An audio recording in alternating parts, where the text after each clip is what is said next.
अस्सलाम वालेकुम रहमतुल्लाहि व बरकातुहू। मैं नासिर सिद्दीकी, उम्मीदवार सेंट्रल हल्का मजलिस इत्तेहादुल मुस्लिमीन।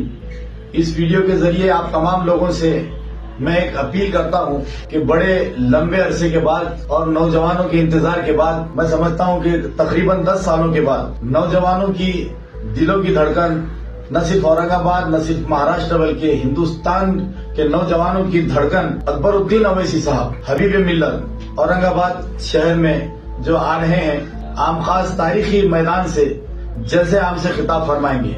मैं आप तमाम लोगों से, खुसूसन नौजवानों से, बुजुर्गों से और खास तौर पर मेरी माओ, बहनों और बेटियों से अपील करता हूं कि वहां पर अकबरुद्दीन अवैसी साहब को सुनने के लिए पर्दे का अलहदा इंतजाम रखा गया है। तो मैं आप तमाम से ये फिर अपील करता हूं, बाद नमाज मगरिब आप लोग जैसे आम से जो अकबरुद्दीन साहब खिताब फरमाएंगे जरूर तशरीफ लेकर आए।